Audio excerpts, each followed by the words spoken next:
Y dijo el Señor: Tú eres Pedro, y sobre esta piedra edificaré mi iglesia.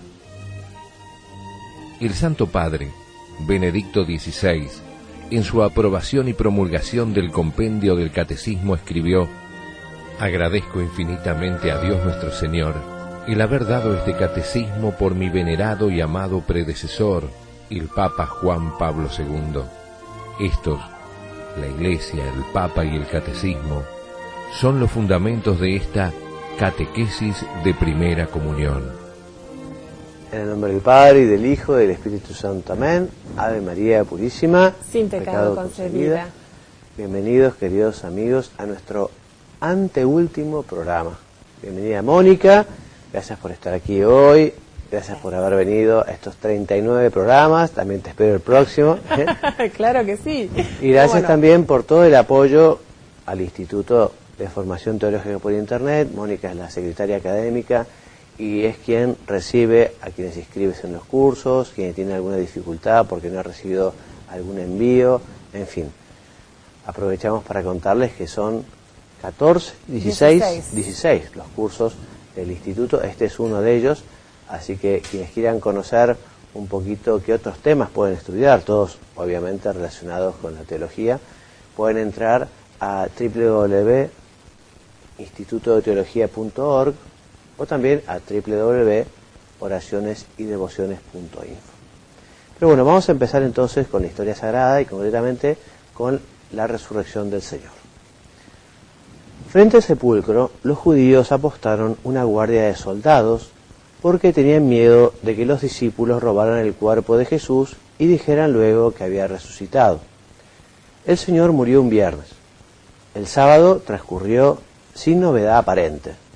Aunque ese día Jesús bajó al lugar donde estaban las almas de todos los justos que murieron antes que Él: Abraham, Isaac, Moisés, David, Daniel, patriarca, profetas y tantos otros, franqueándoles la puerta del cielo. Los apóstoles estaban escondidos, temerosos, desconcertados por aquel terrible fracaso que significaba para ellos el desastroso fin de aquel que habían creído que era el Mesías. Ninguno recordaba que en varias oportunidades Jesús les había anunciado que morirían en la cruz y resucitaría al tercer día. Solo María Santísima rezaba y esperaba confiada. Las primeras luces del domingo, tercer día posterior a la muerte del Señor, desteñían el cielo hacia el naciente. De pronto la tierra tembló y los soldados que vigilaban el sepulcro vieron, llenos de espanto, que Jesús, glorioso y resplandeciente, se levantaba de la tumba, elevándose en la penumbra que precede al alba. Las llagas de su cuerpo brillaban como 1000 soles. Huyeron despavoridos. Recién había amanecido cuando se acercaron al lugar varias mujeres, entre ellas María Magdalena. Traían aceites y perfumes para embalsamar el cadáver del crucificado. Llenas de amor marchaban hacia el sepulcro, aunque no sabían quién les ayudaría a correr la piedra que impedía entrar allí. Pero, sorprendidas, observaron que la piedra había sido removida. Se asomaron dentro, comprobando que la tumba estaba vacía. María Magdalena pensó que alguien se había llevado el cuerpo del Señor. 2 ángeles vestidos con túnicas blancas se presentaron diciendo uno de ellos: ¿Por qué buscan entre los muertos al que está vivo? Cristo ha resucitado según lo anunció. Las mujeres, locas de alegría, corrieron para informar a los apóstoles sobre lo que les había sucedido. Los apóstoles estaban reunidos cuando llegaron agitadas las mujeres. Sin embargo, Pedro y Juan se dirigieron al sepulcro. Juan llegó antes porque era más joven, corría más rápido, pero esperó a Pedro. Entraron y confirmaron que allí solo estaban las vendas con que amortajaran a Jesús y plegado el sudario que había cubierto su cara. Enterados por los soldados de la resurrección de Jesús, los judíos les dieron plata para que se callaran, diciéndoles que si la noticia corría pese a eso, afirmarían que los apóstoles habían robado el cadáver. Pero los apóstoles no terminaban de creer en la resurrección. 2 de los discípulos caminaban hacia un pueblito próximo a Jerusalén que se llamaba Emaús. Iban tristones comentando los últimos sucesos. A mitad de camino se les agregó un tercer viajero que les preguntó: ¿de qué están charlando? Ellos le contestaron: ¿es usted el único forastero que ignora lo que pasó en Jerusalén? ¿Y qué es lo que ha pasado? Lo de Jesús Nazareno, que parecía un gran profeta y los romanos lo hicieron crucificar. Nosotros creíamos que era el Mesías, pero ya estamos en el tercer día desde que lo mataron y nada ocurrió, aunque no ha faltado alguna mujer que nos vino con la teoría de que hallaron su tumba vacía, pero ya sabe usted cómo son las mujeres. Después de oírlos, el tercer caminante les dijo que tenían poco seso, que no eran capaces de entender nada. Y les explicó que según las Escrituras resultaba necesario que el Mesías sufriera para redimir a los hombres. Llegaron así al lugar donde había que tomar una huella transversal para entrar al pueblo. El misterioso viajero amagó seguir adelante y, pendientes de sus palabras, los otros dos le rogaron: «Señor, quédese con nosotros, porque es tarde y está anocheciendo». Consintió el hombre, entraron a Emaús y juntos se sentaron a la mesa. En el momento en que aquel partía el pan, los discípulos lo reconocieron. Era Jesús, que enseguida desapareció. Ellos se reprocharon: ¿cómo no lo reconocimos de entrada nomás? Si en cuanto se puso a explicarnos las Escrituras sentimos que el corazón nos ardía en el pecho. Sin terminar la comida, los discípulos salieron de vuelta hacia Jerusalén para relatarle a los apóstoles que el Señor se les había aparecido en el camino de Emaús. Pero ya Jesús se les había presentado a los apóstoles, estando estos reunidos. Entró al lugar sin haber abierto la puerta. Los apóstoles no podían creer lo que veían. Les mostró las marcas de los clavos en sus manos y pies, a fin de demostrarles que no era un fantasma. Tomás no estaba allí. Cuando le contaron lo ocurrido, Tomás, que era cabezón, se negó a creer que Jesús hubiera resucitado y dijo: mientras no meta mis dedos en los agujeros dejados por los clavos y no ponga mi mano en la llaga de su costado, no voy a creerles. Poco después, estando los apóstoles juntos y Tomás con ellos, les apareció Jesús de nuevo y dirigiéndose a él, con alguna ironía, le invitó a que metiera los dedos en los agujeros de los clavos y con la mano en aquella herida que llevaba en su pecho. Tremendamente abatatado, Tomás se arrojó a sus pies diciendo: Señor mío y Dios mío. Cierta mañana, varios de los apóstoles pescaban juntos en el mismo barco. Habían pasado la noche tratando inútilmente de sacar algo. En eso vieron un hombre en la playa que les gritó: muchachos, ¿no tienen algo para el desayuno? No, le contestaron. Bueno, echen la red a la derecha y conseguirán mucha pesca. Así lo hicieron los del barco, y tanta fue la pesca que las redes amenazaban romperse. Mientras tanto, ya tenía prendido un fueguito para desayunar con sus amigos. Y el objetivo de esta lección encuentro es destacar que, según San Pablo, sin la resurrección de Cristo, vana sería nuestra fe, pero que Jesús resucitó, derrotando a la muerte y al pecado, que Jesucristo aún vive y vivirá eternamente. Así es. Y el Señor vive, y la fe cristiana, como nos explicó algún día el Papa Juan Pablo II, no es una teoría, no es una ideología, sino que es el camino para conocer y amar a una persona que vive, que es Cristo. Por eso fomentemos nosotros el conocimiento y el amor a Jesucristo, si es que queremos ser verdaderamente cristianos. Y continuamos ahora con el desarrollo del tema de la Iglesia. Estamos desarrollando las verdades del compendio del Papa Benedicto XVI y hoy veremos los números 177 a 194. En primer lugar, recordamos o les decimos que los fieles en la Iglesia, fieles son evidentemente todos los que no son infieles. Fieles son todos los bautizados. Y dentro de los fieles está la jerarquía, los laicos y la vida consagrada. ¿Y qué dice, Mónica, el compendio sobre quiénes son los fieles? Dice que los fieles son aquellos que, incorporados a Cristo mediante el bautismo, han sido constituidos miembros del pueblo de Dios. Exactamente. Y así todos los miembros de este pueblo de Dios, todos los fieles, todos los bautizados, cada uno según su propia condición, participa de la función sacerdotal, profética y real de Cristo. Todos están llamados a cumplir la misión de la Iglesia. Esto es llevar el mensaje del Evangelio para que los hombres alcancen la felicidad en la tierra y la felicidad en el cielo. Por institución divina, fue Cristo quien lo quiso, no fue una idea de los apóstoles, existe la jerarquía y existen los ministros sagrados. Ministros sagrados son aquellos que han recibido el sacramento del orden. Estos ministros sagrados está formado por los tres órdenes del sacramento. Los tres son el episcopado, el presbiterado y el diaconado.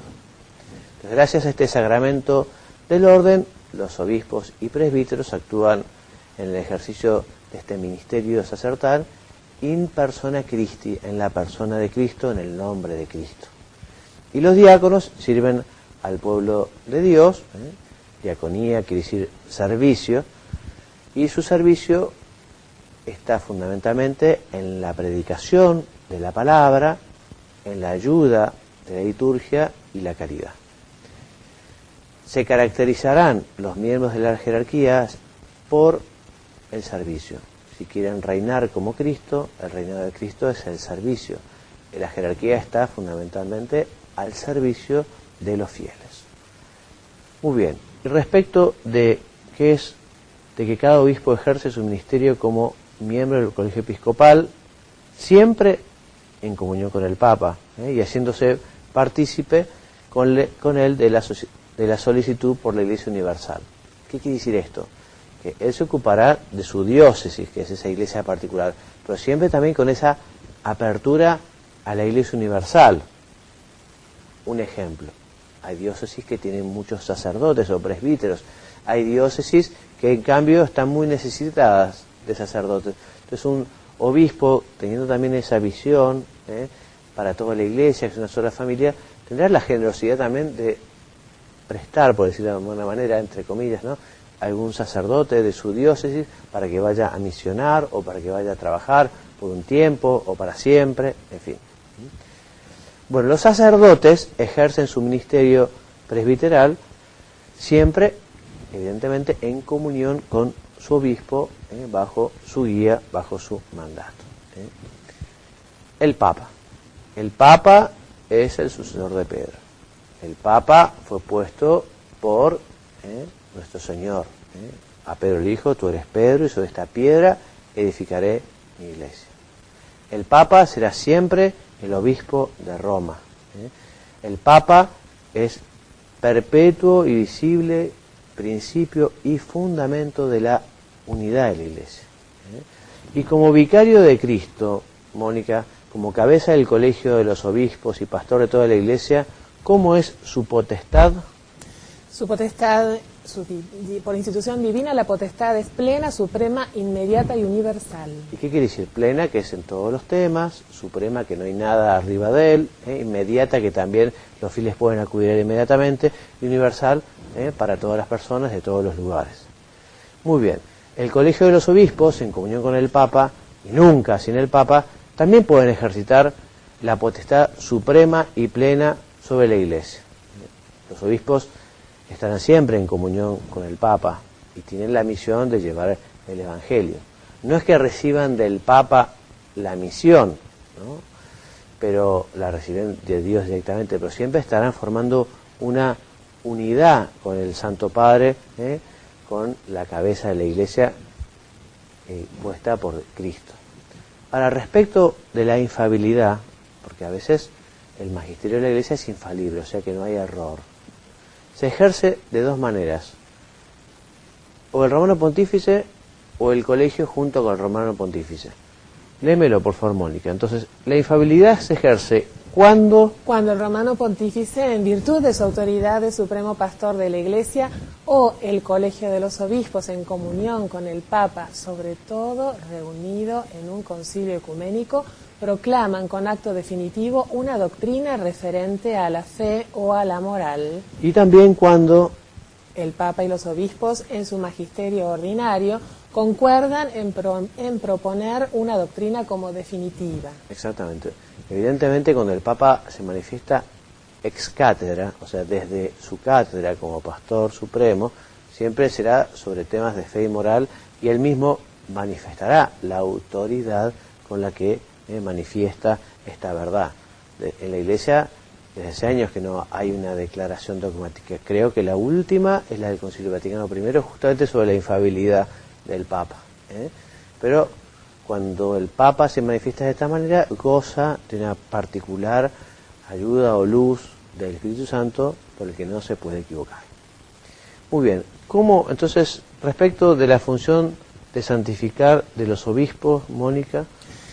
Los obispos ejercen su función de santificar cuando dispensan la gracia mediante el ministerio de la palabra y de los sacramentos, en particular de la Eucaristía, también con su oración, su ejemplo y su trabajo. Muy bien.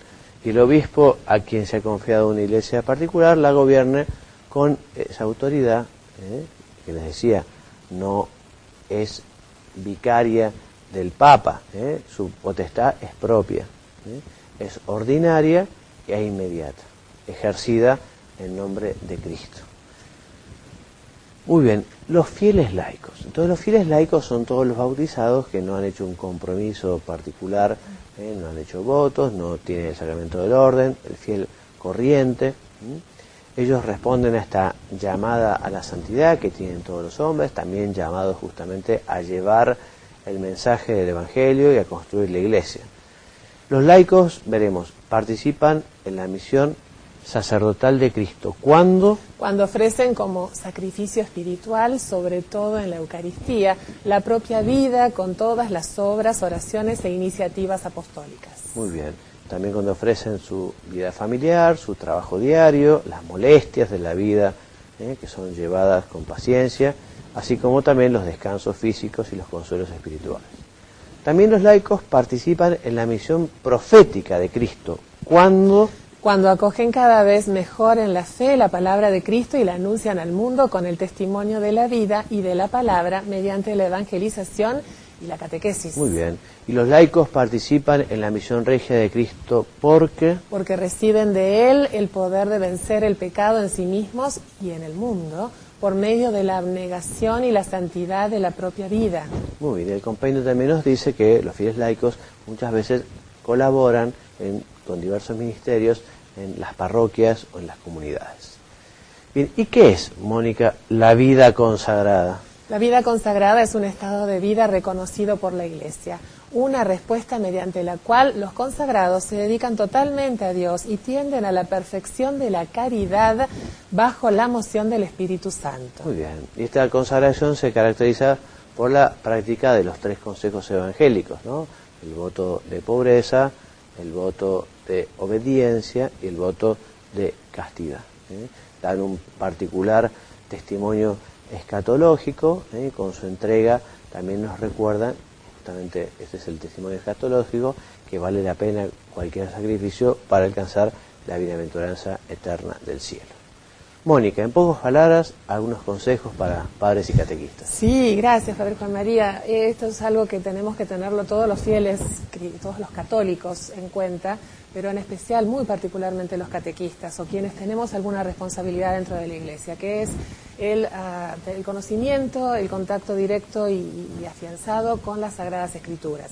Sabemos que no podemos conocer a quien no amamos, y si hablamos de la palabra de Dios, no podemos anunciar el Evangelio, no podemos proclamar el Evangelio, no podemos hablar del querigma, el mensaje de salvación, si no conocemos las Sagradas Escrituras. Nosotros en la catequesis tenemos que conocer bien qué es lo que estamos queriendo decir en el momento de la proclamación del Evangelio, que es el momento central, es la frutilla del momento del encuentro de catequesis. Tenemos que saber qué quiere significar la palabra de Dios o ese texto, qué nos quiere decir Dios leyendo ese texto bíblico en el día de hoy, siglo XXI, ¿no? Entonces tenemos que saber interpretar. Para eso tenemos que hacer varios cursos de Biblia. Pero bueno, si vos no podés hacer en estos momentos un curso de Biblia y tenés una responsabilidad, a mí alguna vez me dijeron, mira, en una oración pedile a María Santísima que ella está con el Espíritu Santo, que te van a guiar, te van a acompañar en algún momento, cuando puedas hacerte un curso. Algo que es importante, nosotros en Argentina tenemos la versión del Pueblo de Dios, por ejemplo, es Biblia católica. Recordamos que las compramos en lugares tipo librería católica o colegio católico. No la compres en cualquier librería.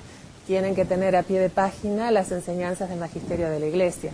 Decía, tenemos la Biblia del Pueblo de Dios, tenemos la latinoamericana, tenés la de Jerusalén, y no es excusa tampoco que la letra, los caracteres son pequeños, porque hasta tenemos la letra grande, Biblias con letra grande. Así que todos tenemos a disponibilidad y a disposición la palabra de Dios para aprenderla, necesitamos guías, así que cuando vos tengas que preparar tu encuentro de catequesis, no dudes en consultar, si no hiciste un curso, con tu sacerdote de confianza o con una catequista o un catequista experimentado para que te ayude y así pueda llegar mejor la palabra de Dios a tu grupo. Muy bien, Mónica, muchas gracias. Y ahora, pasando a las enseñanzas de la instrucción del misal romano, vamos a hablar de algunas adaptaciones que tienen que hacer o el obispo del lugar o la conferencia episcopal. En primer lugar, en este capítulo 9 nos dice que el obispo diocesano debe fomentar y regular y cuidar la vida litúrgica de su diócesis. Por eso, en esta instrucción se le encomienda moderar la disciplina de la celebración, establecer las normas para los que ayudan al sacerdote en el altar, para la distribución de la Sagrada Comunión bajo las 2 especies y para la construcción y ordenación de los templos. También las conferencias episcopales deberán realizar algunas adaptaciones que establece o esta instrucción o también el ordo misa, el ordinario de la misa. Te voy a pedir, Mónica, que leas algunos de los ejemplos de adaptaciones que prescriben estos documentos. ¿Qué es lo que tienen que adaptar para cada país, ¿no?, la conferencia episcopal? Por ejemplo, los gestos y las posturas de los fieles, los gestos de veneración al altar y al evangeliario, los textos para los cantos de entrada, preparación de las ofrendas y comunión, las lecturas de la Sagrada Escritura para circunstancias especiales, la forma del rito de la paz, el modo de recibir la Sagrada Comunión, el material del altar y los objetos sagrados, especialmente de los vasos sagrados, y el material, forma y color de las vestiduras litúrgicas. Muy bien. Y también entonces decimos que compete a las conferencias episcopales ocuparse de las versiones de los textos bíblicos para el uso en la celebración de la misa. Bueno, hasta aquí nuestro programa de hoy.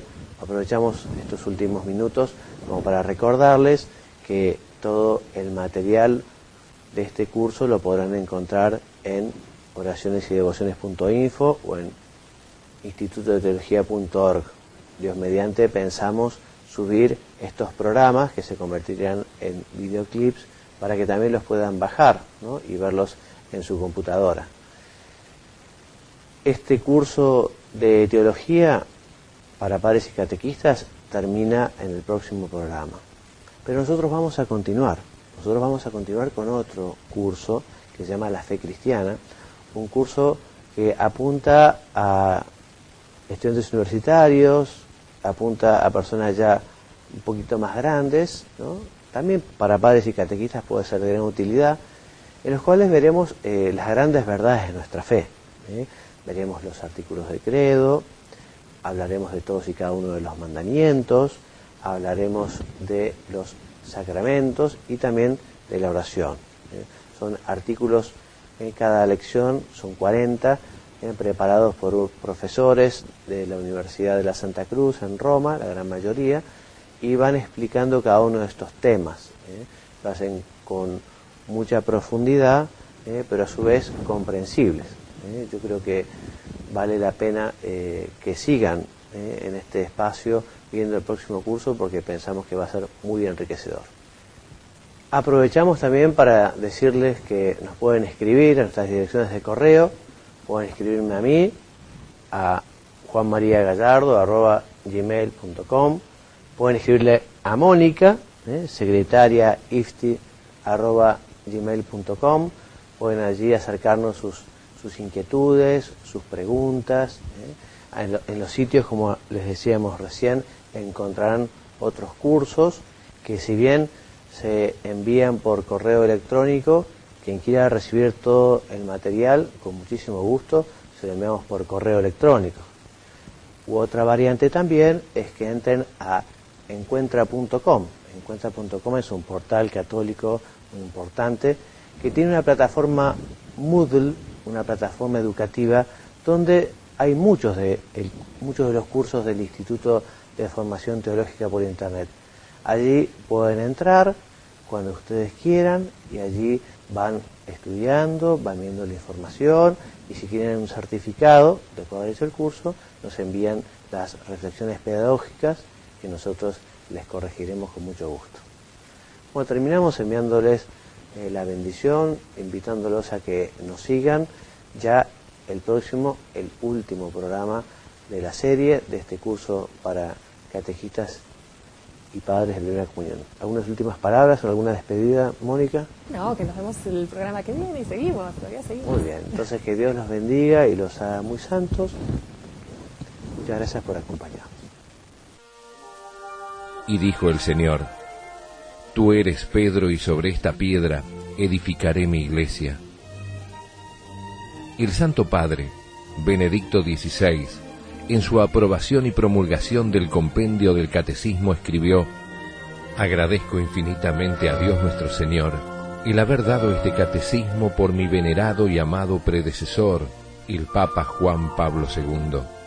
Estos, la Iglesia, el Papa y el Catecismo, son los fundamentos de esta catequesis de primera comunión.